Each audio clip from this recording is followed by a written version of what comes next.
here I'm looking to replace the upper ball joint. This is the top of it, this circle here, and then this is the rubber boot, and under here, you can't see it from there, there's the nut. And so to get to it, obviously you take the wheel off, then we're gonna have to take the caliper off with the 2 bolts on the back that we've done before when I did the brake lines, because the hard line, I'll give you a better angle, the hard line is in the way of getting to the nut. So right here is the hard line and the nut's right above it. So you can get to it with a wrench, but chances are this hasn't been replaced in many years, so it's going to be really hard to get on it without like a breaker bar or an air gun or something. So we'll take the 2 bolts off the back of the caliper and then be able to move that hard line out of the way. The bracket that the brake line is on we're gonna have to bend it out of the way a little bit because it's actually attached, or the bolt goes through that and tightens to it. So we'll see if we can just do the caliper. If not, we'll have to bend this out of the way. So we are gonna take the brake line off. I took the 2 bolts out. The 2 bolts out of the back of the caliper. Those are the same size as the lug nuts when you take the wheel off.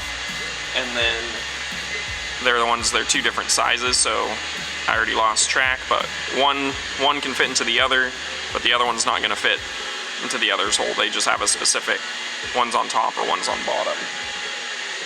Then to take the brake lines off, it's 14mm for the brake line, and then 11 for the other side for the hard line. And so if you haven't broken these loose, you're gonna need the flange wrench. These ones, if it focuses, or it's not open-ended, it's the specific hexagon. But we'll take that off right now so that we can move the caliper out of the way and get the hard line out of the way so that we can get to that nut for the ball joint. So once you get that brake line off of the caliper, since it's at kind of a weird angle, the hard line back here, you have to kind of pull the bottom up so it tilts back and then you can pull it out. If you're having trouble getting this off, you can push it into the rotor and it'll release any of the pressure that's inside of here. You'll see the fluid come out. It'll give you room to work with and pull that out. Removing these 2 Allen bolts, or Allen head bolts, you need a 5/16 Allen wrench, and spray them with PB Blaster, and then just get a pipe, get you some extra leverage on there, and break those loose. So you'll pull those off. So I broke loose this nut down here, the 24mm wrench.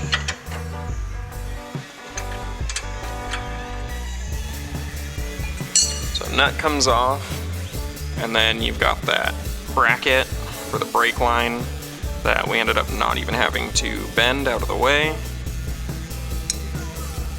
Oh, it looks like there's a little washer on the bottom side of it as well. So go ahead and put those off to the side. Now we'll have to punch out that ball joint and get this to drop. And I'm renting this piece, and the name they've got for it, Pitman Arm Puller. If you want the instructions, you can pause it right there if you really want to. So now that we've gotten this loose, we are going to pop this on. So right now, obviously this plate is not going to fit through, so we want to push it up. So we'll pull it this way, or place it that way, right on the bottom. There's a little, it comes to a point on the bottom of the ball joint, on the knuckle, I think it's called, the threaded part. On the bottom of that, there's an indent right here. So we put this underneath, and then we tighten that bolt so that it goes up, and it pushes up right here and pops it out the top. So I'll set the camera down, and that's what I'm gonna do right now. So slide this on, snug it up by hand, make sure it's got a firm grip on here. Earlier I sprayed this with PB Blaster, so it's not gonna hurt. Hopefully help break that loose. Then you can use a wrench. I'm using a socket.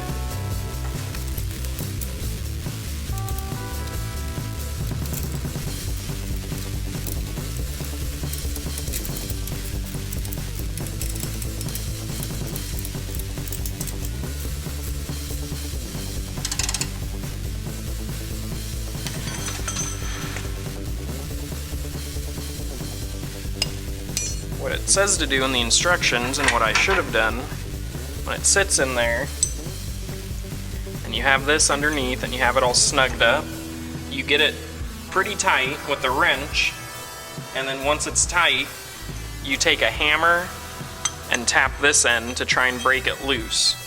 At least that's what the instructions say. Then on 6, using a hammer, strike the ball part of the pressure screw until the arm comes off.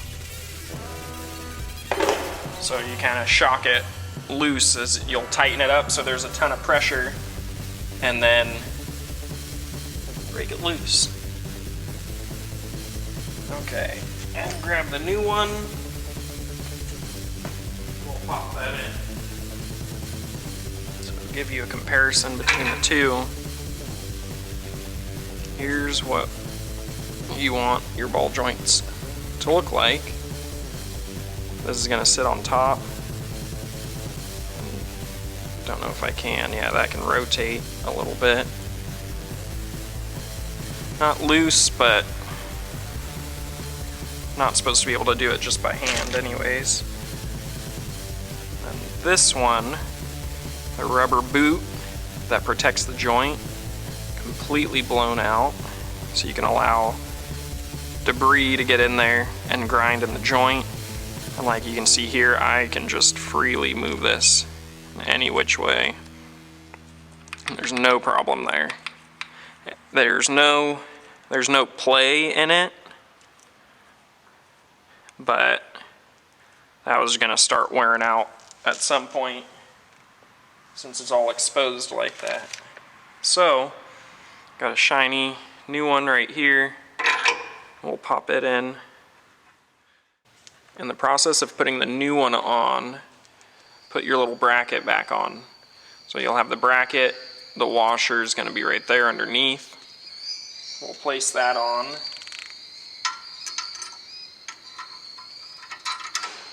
And then I'm going to put the nut on just a little bit to keep everything where it needs to be.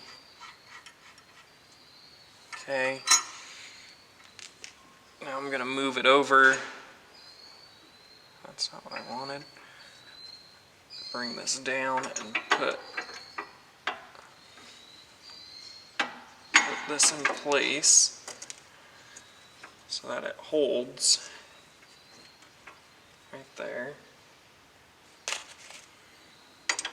And we'll place the 2 Allen bolts in.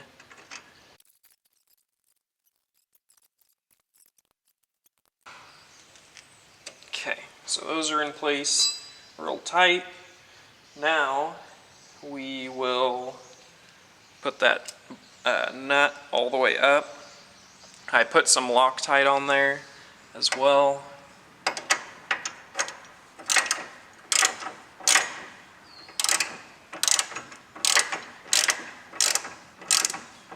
I'm gonna double check that I put that bracket on correctly.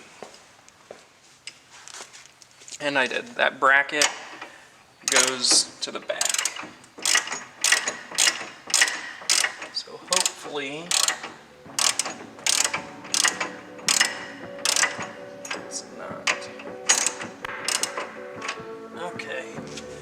So So, as I tighten or try to tighten that nut, the knuckle or whatever, the bolt part off of the upper ball joint, instead of just the nut turning, the whole thing turns. If I raise this up, I think that should help. Kind of straighten this out. So let's try that. Got the new one in there. Everything's bolted up where it needs to. That bolt kept turning when I would try and turn the nut on the ball joint. And so I needed to increase the pressure. I needed to squeeze these two pieces together here. And so you have plenty of tension there that pushes down, well, more specifically, I guess, push down on the ball joint. Because you put tension on that and it keeps it from just rotating freely like it was. I tried jacking this up right here. I tried putting a jack and just lifting up right here. Or you could try, I was going to try the rotor. I think they'd do the same, have the same effect. Jack that up. It helped about half a turn and then stopped helping. So what we ended up doing was getting a board. I wouldn't really recommend it. We got a 4x4 and squeezed it up here on top of the ball joint. As you can imagine, it didn't fit flat, and so just one edge, it was at an angle coming down towards me, one edge was pushing up in here, so you put too much tension on there, because we squeezed it in here and then jacked, then put the jack up underneath, so that this whole piece moved up and squeezed in between that 4x4. And since it's not flat, the 4x4 kind of pushes up in here, and you could hear it like flexing the floor here, or fiberglass, whatever this is.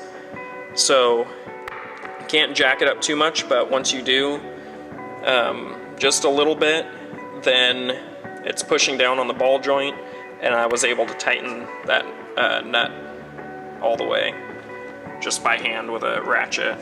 So that's all done.